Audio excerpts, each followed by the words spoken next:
Are we in a simulation? That is to say, are we players in a video game? Good evening or good morning, depending on wherever you are in the world watching this video. My name is Imran Jan and you're watching my YouTube channel.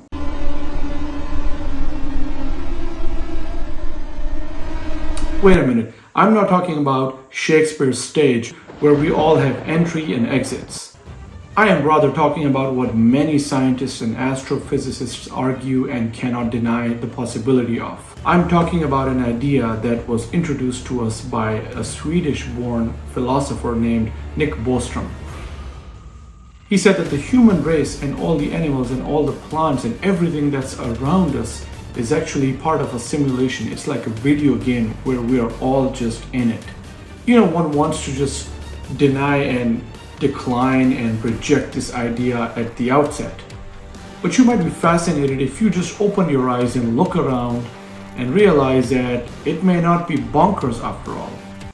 The idea that some super intelligent, super advanced civilization out there in a distant galaxy might have advanced so much that they would have the ability to design a video game where we all would be just players and would feel like we are living a life and we have free will and we have the decision-making power, but in reality, do we even have that? Some of the leading scientists put it in a very funny way. They said that, it might be a frustrated teenager in that distant galaxy where the advanced and super intelligent civilization lives, and that one of their teenagers, frustrated teenagers, might have just developed a video game in his garage or maybe in his basement, who knows? Look at the video games we have today. They are so advanced. Players have missions and objectives, and they are made to feel like they can make decisions, and whatever they decide, whatever they choose will affect what will come their way ahead. And this is something we have achieved in just the last few decades. The history of the human race can be traced back to 7 million years ago, when the chimps and gorillas started. And then they evolved into other beings with larger bodies and larger brains. That was 2.5 million years ago. Then about 1.7 million years ago came the stand-up man, who stood on 2 feet and that freed up his hands and he started making tools.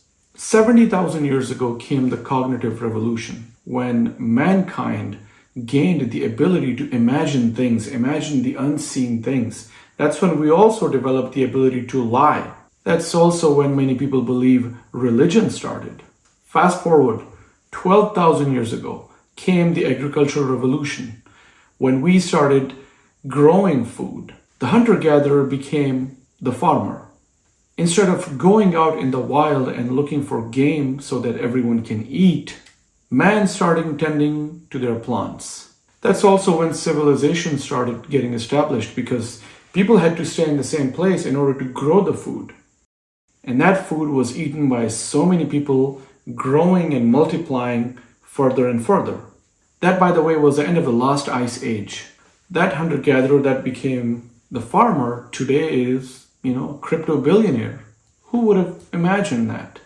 So once again, we got to this point once we started gaining the cognitive abilities, which happened about 70,000 years ago. We started developing these advanced games, the video games, in the last few decades. Imagine if some other civilization is there, out there in some distant galaxy and thriving in a planet, and they have been there, imagine, for millions and maybe even billions of years. Imagine what they would have achieved. Imagine where they would have reached. Humankind, us, we have advanced from chimps to us when we gained 2%.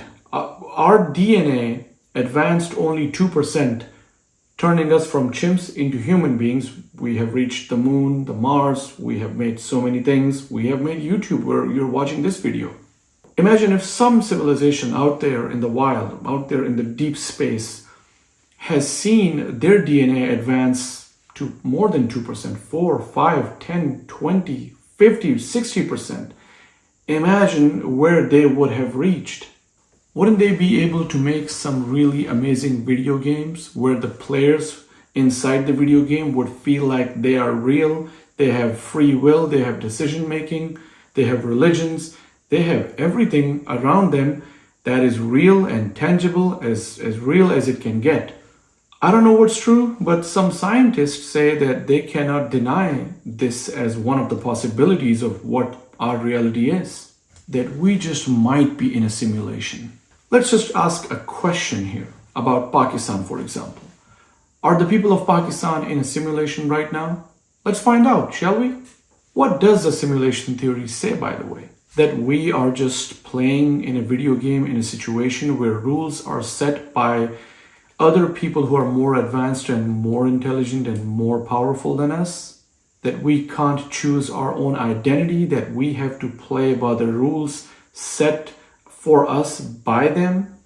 That we cannot bash into the walls made for us, erected for us? That we cannot go outside the box that is made for us?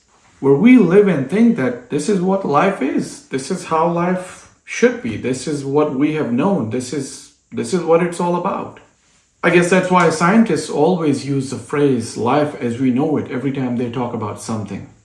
Well, actually, they just refer to life on any other planet that might be there, but you know the gist of what I'm saying. If you just look at the understanding of simulation theory that I just described, where there would be walls and we would be living in a box and we would be just living our lives by rules set for us by some other more powerful beings, then let me tell you, my friends, Pakistan passes that test 100%. Yes, people in Pakistan live in Pakistan according to the rules set for them by beings who consider themselves to be more powerful and superior than the rest of the people. Pakistanis cannot bash their heads into the wall. If they just want to break their heads, that's, they are more than welcome to do that. But they cannot break those walls. They cannot escape those boxes where they have to survive. Let's say a foreign cricket team comes to Pakistan and plays cricket against Pakistan, and even if they win against Pakistan, we still celebrate that fact. They are told that's what happiness means. They believe that having more morning shows mean a healthy society. More TV channels means more journalism and more journalistic freedom. Nothing can be more bullshit than that one. They are made to believe that the judiciary is independent because they say so. Every time you read a phrase, a sentence, every time the word judiciary comes up, there's always that one word before it, independent. So, I guess that's why people think that, it's an independent judiciary. And that banking in Pakistan is halal because they also say so. They advertise it. They say we have halal banking and that's it. It must be halal because guess what? They say it. They also have some Arabic sounding words in there, and that always convinces people. Let's extend that test on a global scale. Let's just go out of Pakistan and see if we can find any proof, any observation that we might have that will tell us that, we really might be in a simulation or we may not be. Let's look at some of the things. Let's say this is a simulation. Let's say this is a video game. That frustrated teenager sitting in a distant galaxy. Of course, he's not going to play that video game forever. He has to end it at some point. How would he end this video game? He has to end it because he might have homework to do or some movie to watch. So I believe that in his video game, which we might be in, for example, all the players would be given enormous powers where they will develop destructive means to destroy themselves. It will be a self-destruct mode that frustrated teenager would activate once he's bored playing that game. And once that self-destruct mode is activated, all the players in the video game will start doing things that will eventually end them and their entire existence and all the world in which they are living. Is that happening? Are we doing that? Well, let's find out. One of the ways that these players in the video game, which means us, will annihilate the world around us, and of course us also, and all the animals and all the plants and life as we know it, by developing means that can quickly turn this world into ashes. One such mean would be the development of nuclear weapons.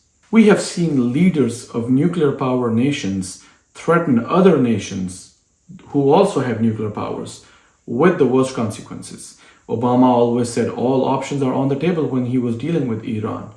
Donald Trump had his famous feud with Kim Jong-un of North Korea, and in many other situations, many other leaders of the world came very close to actually triggering a nuclear war, which would completely end everything. And the other method where these human beings, these players in this video game will end their world and their existence would be through slow means. That slow method, that slow poisoning would be called the use of fossil fuels, which will drive climate change. And let me tell you something, folks, climate change is no joke. It might be slower than a nuclear war, but it's much more deadly and lethal. And this method would see all the players all around the world use fossil fuel to an enormous extent to bring their world to an end. And once the final phase of this self-destruct mode arrives in the video game, that would be when all the players actually come to know, they find out that the fossil fuel that they've been using is actually going to end their world. And when they know that, that's when they start using it even more. They'll start fishing even more. They'll turn oceans into dead oceans.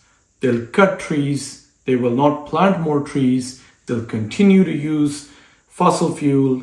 If all of that is happening, everything that I've just mentioned, if all of that is happening, I think we really might be in a simulation game.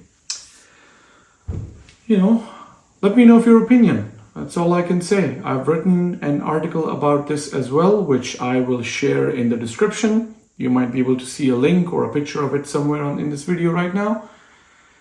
Again, let me know what you think, if we really are in a simulation or if we're not, and why. And I guess we'll keep this discussion going. Until my next video, please do take care of yourselves and the people who are dear to you. Allah Hafiz.